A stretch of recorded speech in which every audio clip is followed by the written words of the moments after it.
Hello, beloved On Being listeners and friends. Many of you are asking how you can help support the work we're doing at the On Being Project. If we're fortunate enough to make it onto your list for giving this year, you can absolutely visit onbeing.org/give. Your generosity of every kind is gratefully received. Thank you for being with us on this adventure. On Being is brought to you by the John Templeton Foundation. The Templeton Foundation supports academic research and civil dialogue on the deepest, most perplexing questions facing humankind. Who are we? Why are we here? And where are we going? To learn more, please visit templeton.org. The Templeton Foundation. Stay curious. What we do not know about a missing loved one, the poet T.S. Eliot said, becomes all that we know. The airplane that disappears, the kidnapped child, the natural disaster that sweeps lives off a map. This is dramatic territory human beings are not equipped to master. But loved ones go missing in other ways, incrementally, across the ordinary course of each of our lives, through mental illness, aging, addiction, divorce, dementia. Pauline Boss coined the phrase ambiguous loss that has become a field in psychology and family therapy and is now an open online course. She was one of the first to name the reality that the so-called normal family of the American post-war era often had an absent father at its heart, alive but not present in meaningful ways, there but not there. And that life and the world are full of circumstances where there is grieving but no closure. Pauline Boss says closure is a myth that leads us astray. There is no such thing as closure. We have to live with loss, clear or ambiguous. And it's okay. It's okay. And it's okay to see people who are hurting and just to say something simple. I'm so sorry. We really don't have to say more than that. I'm Krista Tippett, and this is On Being. Pauline Boss introduced Ambiguous Loss in her 1999 book of that title. Now an emeritus professor of the University of Minnesota, she's called in for counsel by organizations like the Red Cross, by families and corporations, and after events like 9/11. She grew up in a first-generation Swiss-American immigrant family in Wisconsin, and we spoke in 2016. Here's a line I found in your writing that I feel, to me, I would say this is also a description of spiritual background and also, I think, a bridge to the work you've ended up doing. I mean, you said, homesickness was an essential part of my family's culture. It was. I think it may be true for all immigrant families, but it certainly was for mine, and it was even in the village because there were many immigrant families there. Mm-hmm. And so it became a sort of pathos that would be in the family when we weren't even aware of it, except that I could see the sadness periodically, like when my father would get a letter from Switzerland, mm-hmm. or worse yet, a letter with the black rim around it, which meant announcement of death in the family. So I was always aware that there was another family somewhere and that there was some homesickness, except where was home. And I figured that home was in Wisconsin where we lived, but yet I knew he had this other family across the Atlantic that he pined for. And my maternal grandmother was the same. And, of course, she refused to learn English, and she said she lost her mountains, she lost her mother, she lost her friends, and she wasn't going to lose her language. Yeah. So I think that, too, is not unusual for immigrant families today, especially the elders. You know, one thing reading that about your family made me reflect on is that we talk a lot about immigrants, right? And especially now. Yes. And we even talk about things like people sending money back to family. Yes. But we don't kind of acknowledge the grief or that homesickness or that sadness, that loss that must always be there, even when people have made a choice to go far away. I think that's part of our American culture, that we don't want to hear that. Yeah. We don't just deny death in our culture. I think we deny ambiguous loss that comes with things like immigration. And homesickness comes along with that, and we really want people to get over it. Yeah, that's right. Yeah. And they don't. And in fact, it's paradoxical. The more you want people to get over it, the longer it will take for them. And why not remember your former country, your former island, your former culture, while you're learning to fit into the new one? In other words, having two cultures is what it ends up being. And you have one foot in the old and one foot in the new. And one can live that way. That may be the most honest way to do it. So what's interesting to me is the way you started thinking about ambiguous loss. You started with this idea of father absence. And you would eventually call this kind of type 2 ambiguous loss, which is somebody's here but they're not here.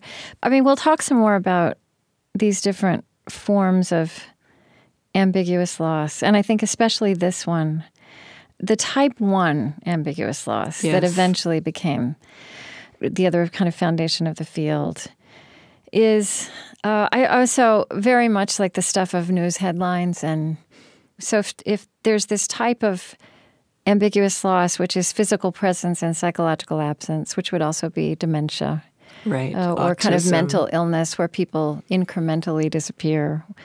But there's also physical absence and psychological presence. So the person disappears. And so, for me to think about you coining this term in the 1970s and thinking about the MIAs of the Vietnam War, like missing in action, which I remember growing up in those years, we all wore these bracelets, right? Or you had the name of someone.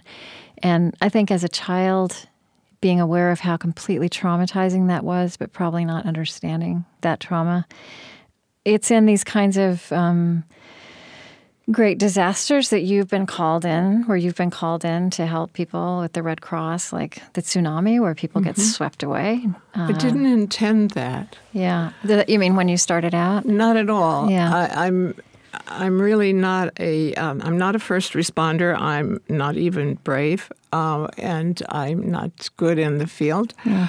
But when I was studying this psychological absence, and I gave my first paper on that as a graduate student, the military was in the audience, and they said, if you would reverse this and study physical absence, we would have data for you on the families of the missing in action soldiers in so Vietnam. They had experienced that trauma of people not being able to say goodbye, not being able to bury their dead. And it was the military from the Center for Prisoner of War Studies in San Diego who recognized that. They said, I had a theory, and they had data, and could we get together? So I was going to write my dissertation on psychological father absence, so that got dropped. And so instead I wrote it on physical father absence, because at that time the MIAs were all male. And that took me down this road of more disastrous kinds of losses outside the home. And the rest is history. Yeah. And I feel like, and maybe it's just because I've been aware of your work and kind of in this on and off conversation with you, I feel like these kinds of events are just that much more in our cultural imagination. I mean, the Malaysian airplane that disappears without a trace. And maybe it's also because the cameras are ever present, and we see that these people, these family members, cannot find peace. And I think it's personal, too. You're absolutely right that you can't pick up the newspaper without, I think, almost each day finding some kind of missing person or disappearance, or someone regarding some kind of physical loss each day. But I think it also hits our psyche deeply. Yeah. We come from culture in this country of, I think, mastery orientation. We like to solve problems. We're not comfortable with unanswered questions, and this is full of unanswered questions. These are losses that are minus facts. Somebody's gone. You don't know where they are. You don't know if they're alive or dead. You don't know if they're coming back. And so that kind of mystery I think gives us a feeling of helplessness that we're very uncomfortable with as a society. So I think we're taken to this idea that we see in the paper all the time. It's not always called ambiguous loss, but I think those ideas pull people in because of the helplessness of it. And so we say, thank God it's not me.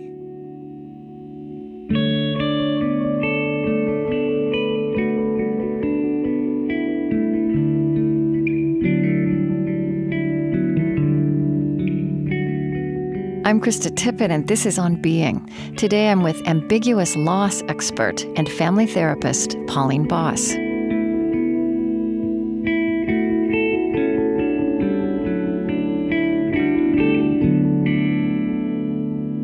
One thing that you say is that the kind of grief that's involved in ambiguous loss is distinct from traditional grief. So how is it different? Well, with ambiguous loss, there's really no possibility of closure, not even, in fact, resolution, whichever word you prefer to use. And therefore, it ends up looking like what the psychiatrists now call complicated grief. Right. And that is, in fact, a diagnosis, complicated grief. And it's believed that it requires some kind of psychiatric intervention. My point is very different, that ambiguous loss is a complicated loss which causes, therefore, complicated grief, but it is not pathological individually, that is. It's not a pathological psyche, it's a pathological situation. And as clients frequently say back to me, oh, you mean the situation is crazy, not me. That's exactly what I mean. It's an illogical, chaotic, unbelievably painful situation that these people go through who have missing loved ones, either physically or psychologically. And if they have some symptoms of grief that carry on, let's say even for 5 or 10 years, if it's a caregiver of an Alzheimer's patient or the parent of a missing child, there is nothing wrong with them. That is typical. That is to be expected, that they would grieve along the way for the various things that they are missing. For example, if a child is kidnapped, they may have an extra grief when this child's friends are graduating, or when this child's friends are marrying, or having their first job, or going away for college. So the grief is long-term. It is chronic grief, yes. So I worked just when I was in divinity school, as a chaplain on an Alzheimer's ward. And I remember watching people come to see their loved one, their spouse, their grandmother, their sister. And I remember as this person who just wandered in and was there to care about people and care for them, I would be so impatient with how people would be so upset when, they came in and this person didn't remember their name. And over time, I got so much more compassion about that because I realized that the stress, the difficulty, because it was like an incremental death, right? That's exactly right. Every time they came, there was a little bit more gone. And yet it's this person who looks the same. And it is this monumental struggle for people to peacefully inhabit this reality that this person they love is, as you say, there and not there. Both here and gone. But then, but then the other thing that I think we observe culturally, and I guess this is the corollary to it, is I feel like it's kind of mysterious how important it is for human beings to bury their dead. Yes, right? It is. But how do you understand what that is in us, like as a species, that we... I don't know if it's so important to bury our dead, but I think it's important for us to know where the body is. Right, to have a body. And then we get some mastery by having which rituals we want and burying them where we want or how we want, whether it's scattering of ashes or a burial in the ground.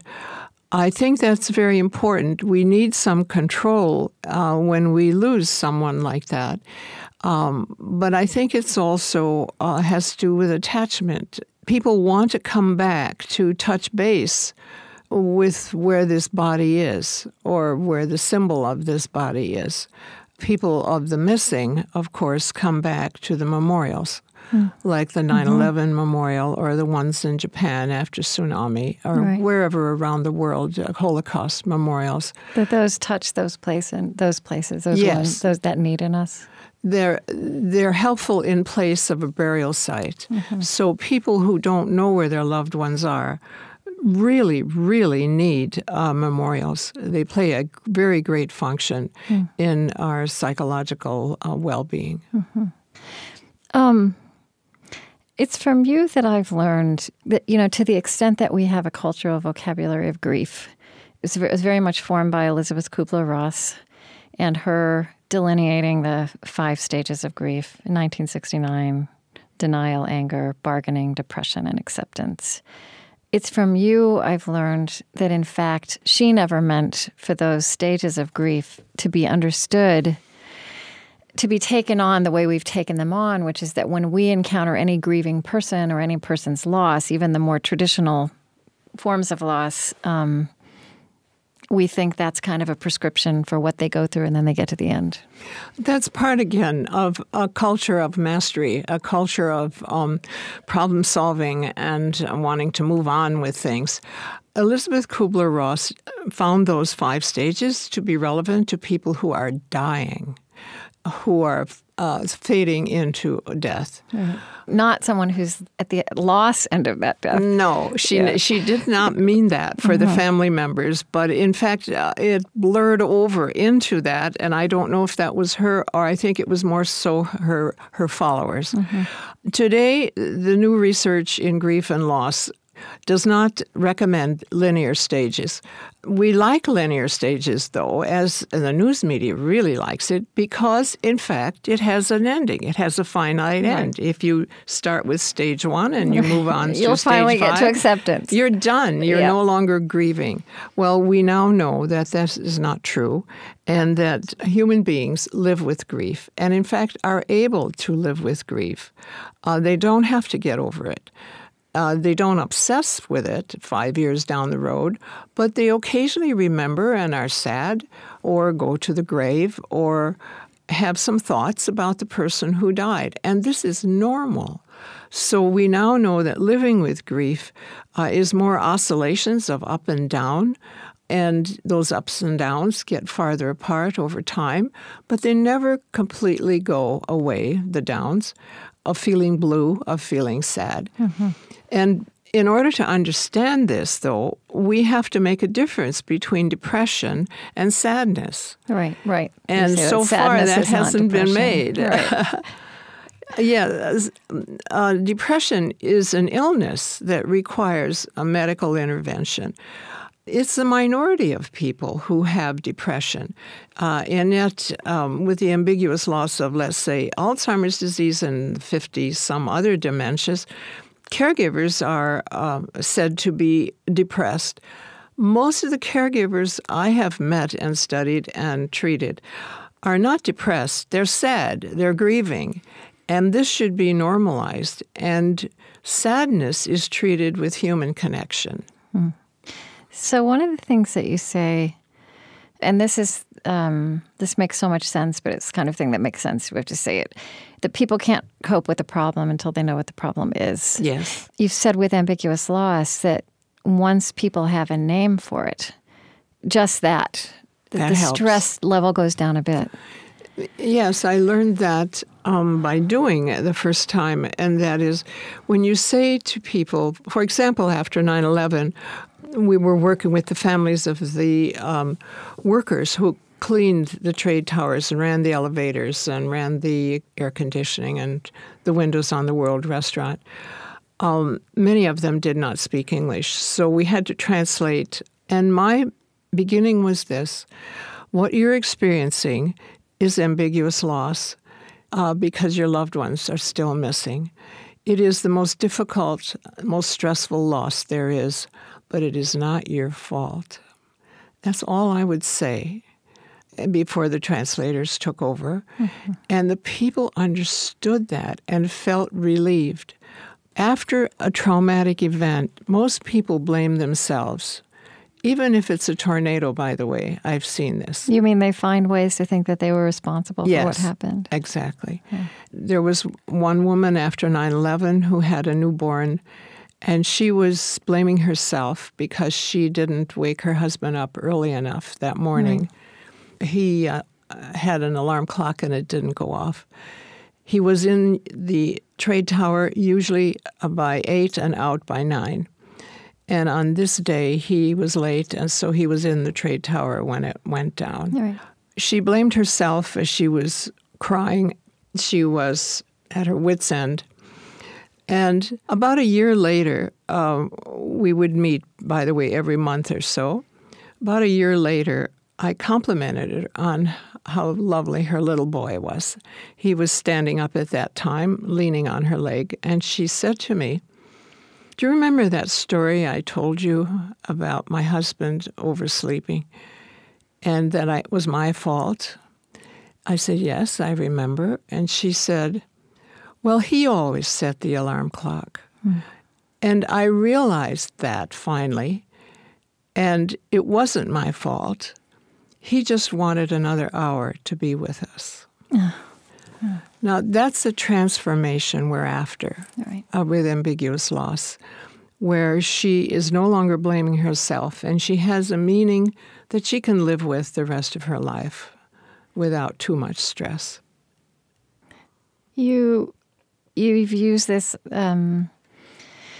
you've said that dialectical thinking, that paradoxical thinking helps, and I think that's an example of that. But explain that, what you mean by that. Because, and again, I think that's not necessarily instinctive for us as creatures, and certainly not in moments when we're stressed. Yes. Right? I think it might be a more Eastern way of thinking, actually. Yeah. But yes, the only way to live with ambiguous loss is to hold two opposing ideas in your mind at the same time. And these are some examples. With the physically missing, people might say, he's gone, he's probably dead, and maybe not. Or he may be coming back, but maybe not. Those kinds of thinking are common, and it is the only way that people can lower the stress of living with the ambiguity. And children learn it rapidly, and even adults learn it. It doesn't take too long. It is not part of our culture, however. Yeah. We like finite answers. You're either dead or you're alive.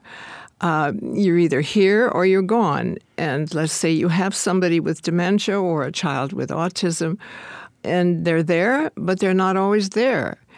And so once you put that frame on it, people are more at ease. Mm-hmm. And recognize that that may be the closest to the truth that they're going to get. To say either or, to think in a more binary way, he's dead or he's alive. Right. You're either here or you're gone. Right. That would involve some denial and lack of truth. So the only truth is that middle way of he may be coming back and maybe not. But I see so that the inclination that we have is, even culturally, is, Americans are such fighters, right? Yes, so they'll say, well, we will solve this mystery. I will find them. We will find a cure, right? Or on the other hand, as friends or colleagues, we kind of want people to get over it, right? Yes. Or even as people we love this person, and we want them to get over it because it feels like they're kind of choosing pain, I suppose. And we don't like suffering. Yeah, right.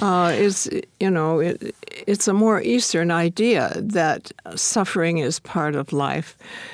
Our idea is that suffering is something you should get over, and as you say, cure it or fix it or find some solution for it.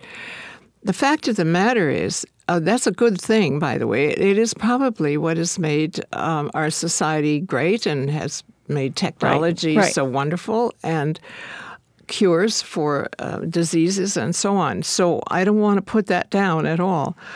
But here's the crux. Now and then, there's a problem that has no solution. It could be an illness. It could be a lost person. It could be something like more everyday ambiguous losses, such as adoption, divorce, immigration. Now and then there are problems that don't have a perfect fix. And then this idea of holding two opposing ideas in your mind at the same time is very useful for stress reduction, yes. I was listening to you. I think one of the questions that is on many people's minds when you have this conversation is, what do you know about what's the best way to react? And I was listening to you on a call-in show.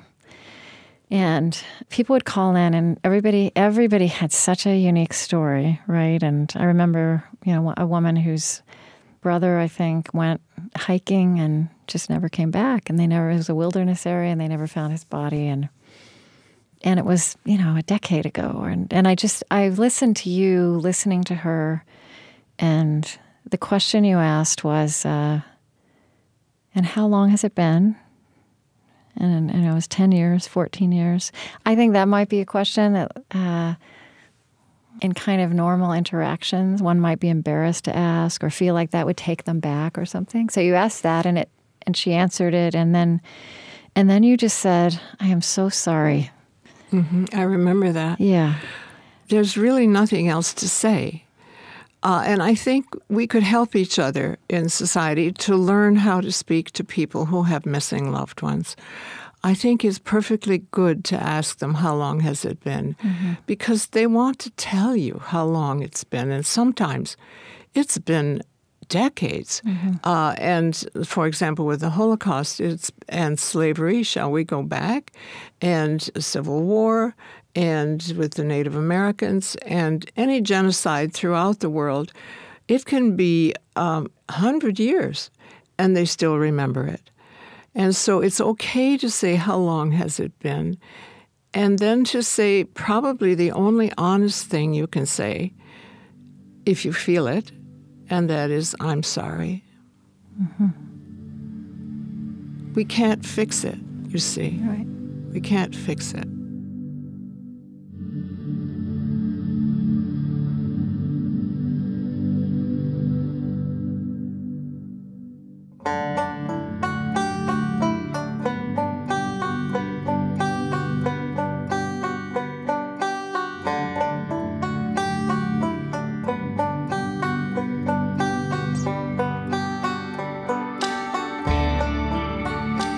After a short break, more with Pauline Boss.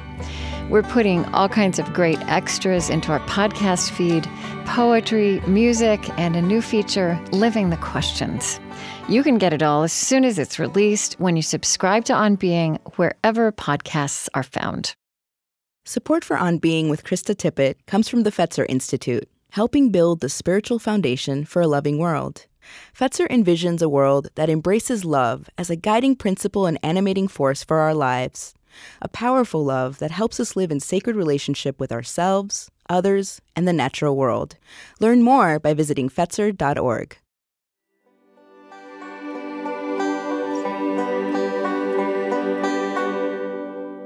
I'm Krista Tippett, and this is On Being. Today exploring complicated grief, the myth of closure, and learning to hold the losses in our midst with Pauline Boss. She created the field of ambiguous loss. It's so interesting how there's this whole new field now of epigenetics, right, of how trauma transmits itself generationally in the way future generations, not so much as an exact memory, but as a response that is conditioned by the trauma that actually happened to previous generations. And then, recently, as I've been writing, I've been thinking a lot about growing up with a father who was adopted, who had this loss of memory, but, thinking about how that affected me and the family indirectly. So I just curious about how you see that kind of loss that happened to previous generations, like how you see that turn up and how you work with that. I think there is a generational transmission of trauma regarding ambiguous loss.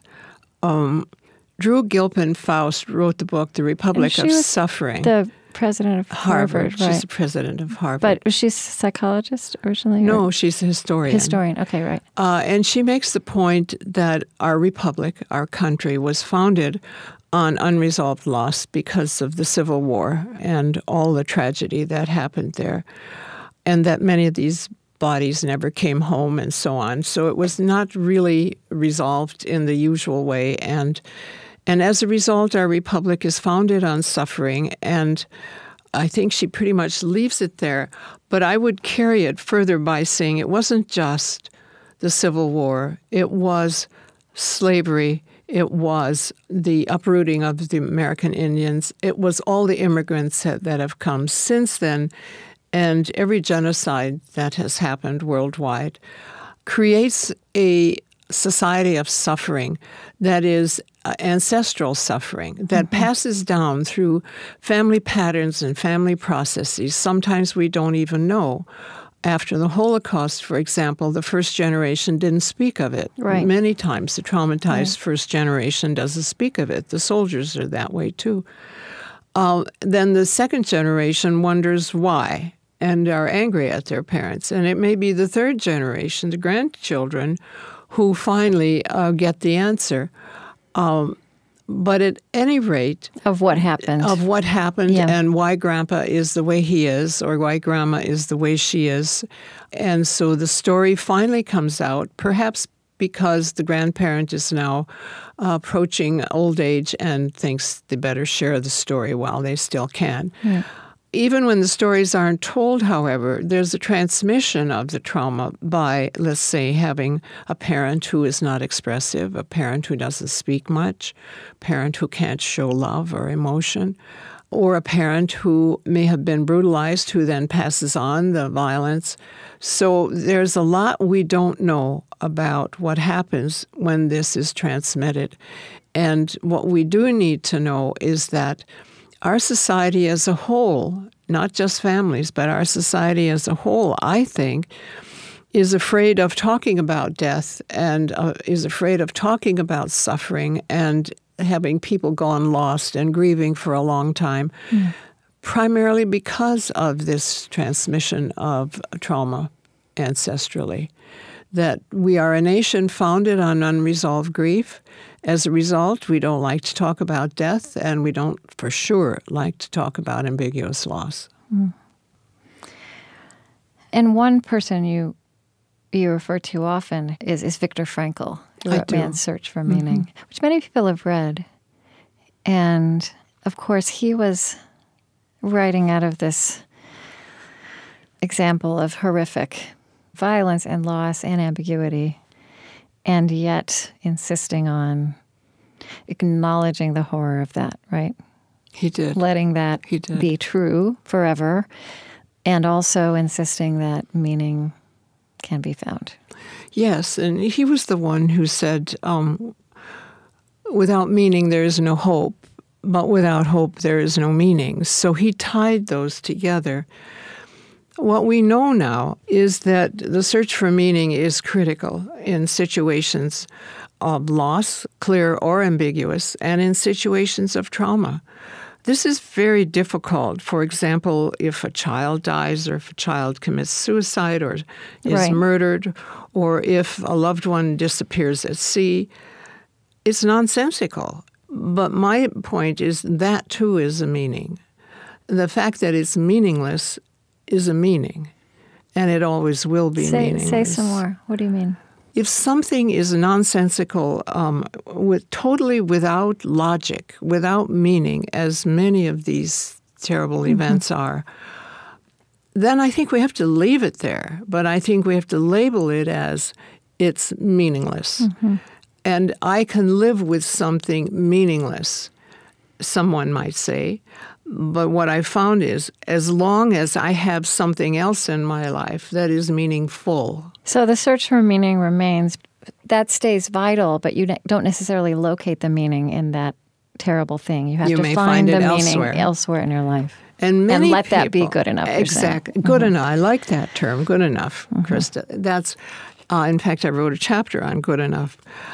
We really have to give up on perfection, of a perfect answer. There are a lot of situations that have no perfect answer. And so, let's say the mother of a kidnapped child may then, in fact, devote her life to helping prevent other children from going missing. And you see that all the time. Right. Where people who have terrible things happen to them then transform it into something that may help others. That's a way of finding meaning in meaninglessness. I mean, you've even started talking, I think the writing you're doing now, and I feel like what is absorbing you now is really, the phrase you're using is the myth of closure. Yes. That in fact, I don't know when that word got inserted into our vocabulary. Maybe you can speak to that, but that word has led us astray. I believe that. I think closure, though, is a perfectly good word for real estate and business deals. So I don't want to demonize the word closure. Yeah. But closure is a terrible word in human relationships. Once you've become attached to somebody, love them, care about them, when they're lost, you still care about them. It's different. It's a different dimension. But you can't just turn it off. And we look around down the street from me. There's a Thai restaurant where there's a plate of fresh food in the window every day for their ancestors. Are they pathological? No. That's a cultural way to remember your ancestors. And somehow in our society, we've decided once someone is dead, you have to close the door. But we now know that people live with grief. They don't have to get over it. It's perfectly fine. I'm not talking about obsession, but just remembering. I want to read something you wrote in The Guardian. I think the occasion of this may have been the tsunami, maybe, or the Japanese earthquake, but the Malaysian airline. Yeah, the Malaysian airline. But you were writing about some of what you learned at 9/11. You wrote, 1 year later, a New York reporter doing a story on the anniversary of 9/11 asked me why I thought New Yorkers weren't over it yet.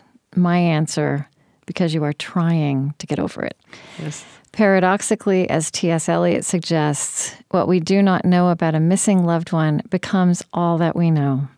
Another poet, John Keats, recommends in his letters to a young poet that he develop a capability for living with unanswered questions. Keats calls this negative capability, and this is what it takes to live with loved ones gone missing. This is also the way for the rest of us to stop pressuring these families to find closure. Yes. Yeah. Yes. We just have to stop pressuring people to get over it. It's cruel, actually, to do that. I was critical of the news media about their yearning for closure. They like the word closure. But I have to say that once listening to CNN, Anderson Cooper stopped the other reporters and said, "That's a bad word. There is no such thing as closure." And I just loved him for that. And I know from his own biography that he knows what loss is. And he understands that there is no closure. So he's the only reporter I've ever heard explain that in the line of his work. And I think the rest of us have to do a better job of it, too. There is no such thing as closure. We have to live with loss, clear or ambiguous. And it's okay. It's okay. And it's okay to see people who are hurting and just to say something simple. I'm so sorry. We really don't have to say more than that.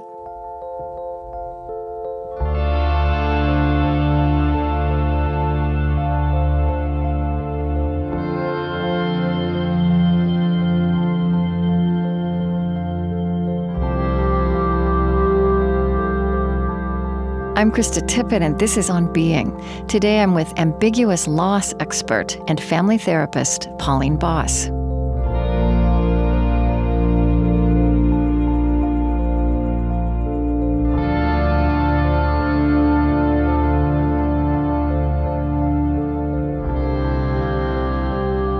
There's someplace, I want to look for this in my notes. Let me just find, here it is. When loss remains ambiguous, the only window for change lies in perceptions, and human perceptions are real in their consequences. Yes.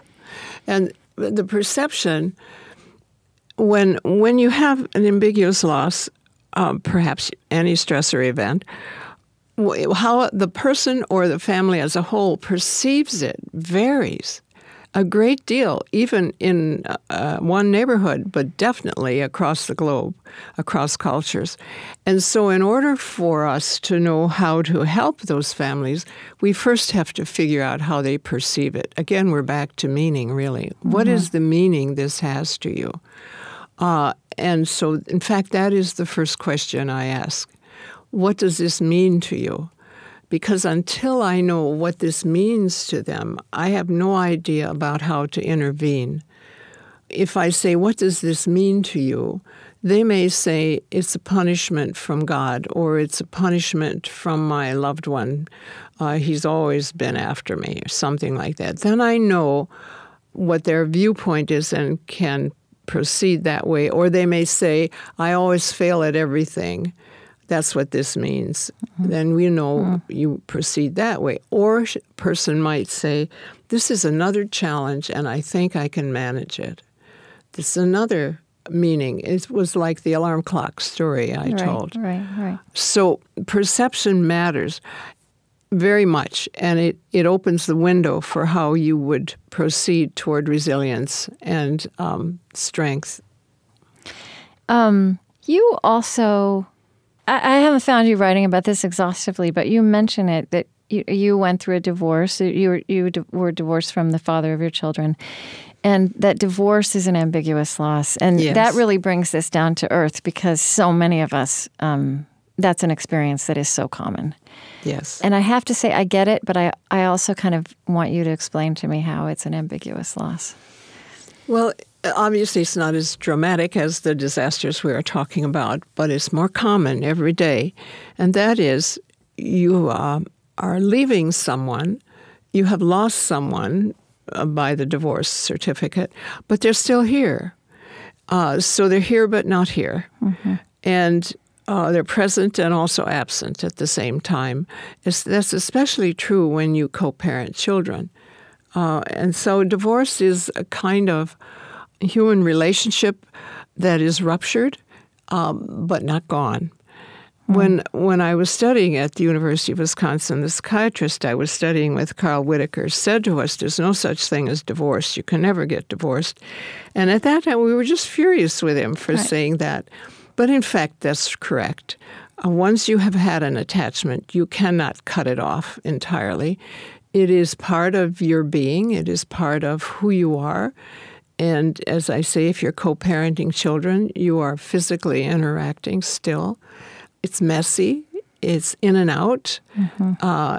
And that's the ambiguity of divorce. It's the way it is. Mm-hmm.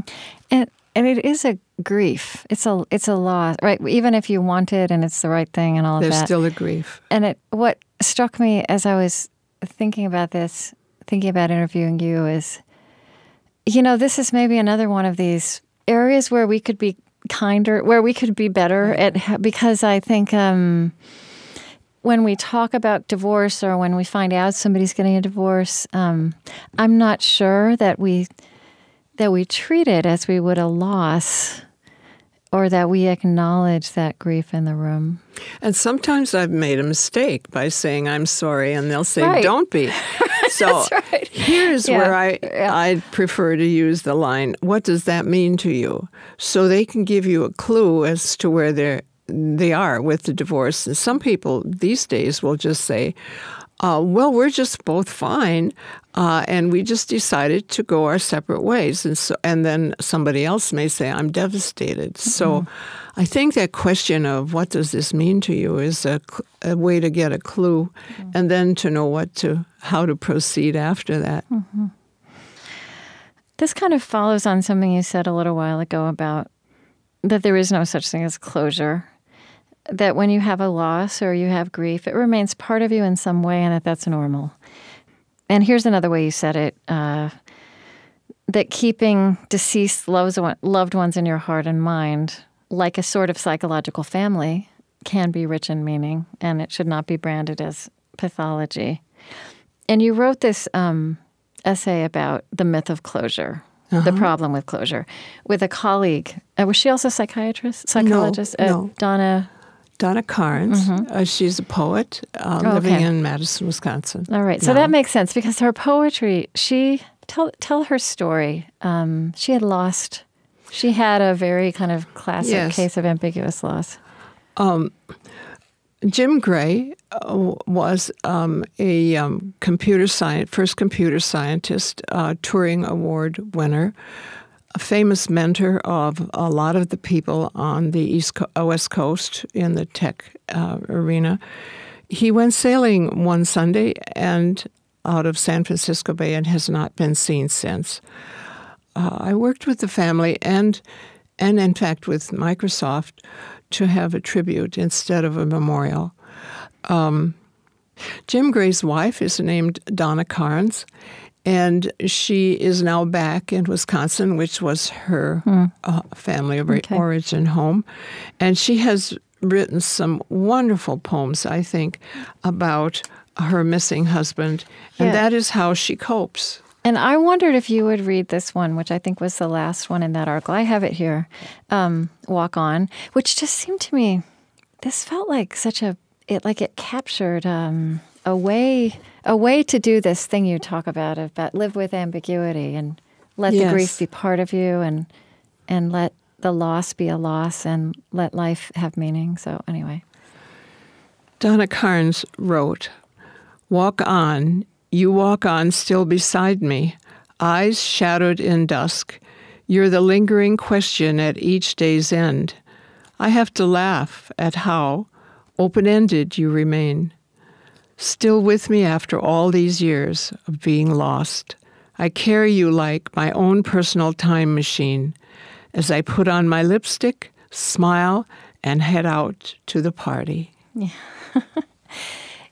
Pauline, you do, even in the beginning, I think, of the Ambiguous Loss book, which was your first book, you talk about the kinship between the poet and the therapist. So would you say a little bit about that? Yeah, that was so intriguing to me. Yes, I think, where was that now? I think I have to read it. Because maybe it was in this, The Myth of Closure. I think it is here. And I do believe this. Scientific discoveries happen not through method or magic, but from being open to discovery, by listening to one's emotions and responding to intuition. Like a poet, the researcher as well as the therapist needs the ability to imagine what the truth might be. Each tests it, but in a different way. The poet words a couplet, the therapist tries a strategy, and the researcher tests hypothesis. A theorist, however, must be aware of all three. Right. Was it like the poet, the researcher and the therapist needs to be able to imagine what the truth might be? Is that what you said? Yes. Yeah. We have to imagine what the truth might be. And I know that with statistics and with rigorous scientific methodologies, we say that's the truth or an approximation of truth. But I think we also have to ask the right research question. And many times we haven't been doing that. And so that's where intuition and imagination come in. Right. In the formulation of the right research question. That's right. Which is also a good virtue for life. Good virtue for life. It is. Well, this is what I've learned, that it is still hard for me, given my American Protestant, Swiss American background, to deal with ambiguity. I find I need to learn daily how stressful it is, and I'm reminded daily how stressful it is, and I need to learn how to be calm in the midst of it. I don't suppose that will ever end, but I am curious about it still. Yes, very much so. I don't like to use the word acceptance, but I think we can try to be comfortable with what we cannot solve.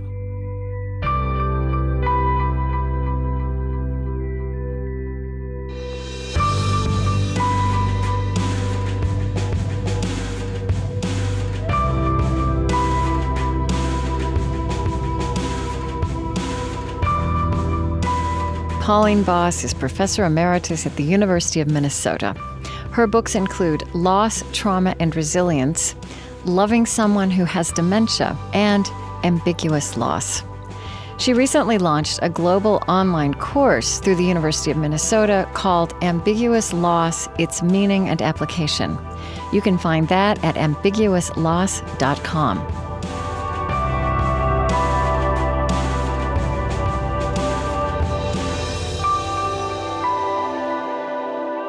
On Being is Chris Heagle, Lily Percy, Mariah Helgeson, Maya Tarrell, Marie Sambalay, Aaron Farrell, Loren Dordal, Tony Liu, Bethany Iverson, Erin Kalasako, Kristen Lynn, Prophet Adewu, Kaspatek Kyle, Angie Thurston, Sue Phillips, Eddie Gonzalez, Lillian Vo, Lucas Johnson, Damon Lee, Suzette Burley, Katie Gordon, Zach Rose, and Siri Grassley. Our lovely theme music is provided and composed by Zoe Keating. And the last voice you hear singing our final credits in each show is hip-hop artist Lizzo. On Being was created at American Public Media. Our funding partners include the George Family Foundation in support of the Civil Conversations Project, the Fetzer Institute, helping to build the spiritual foundation for a loving world. Find them at fetzer.org.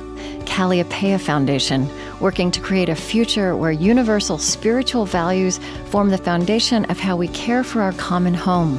Humanity United, advancing human dignity at home and around the world. Find out more at humanityunited.org, part of the Omidyar Group. The Henry Luce Foundation, in support of public theology reimagined. The Osprey Foundation, a catalyst for empowered, healthy, and fulfilled lives. And the Lilly Endowment, an Indianapolis-based private family foundation dedicated to its founders' interests in religion, community development, and education.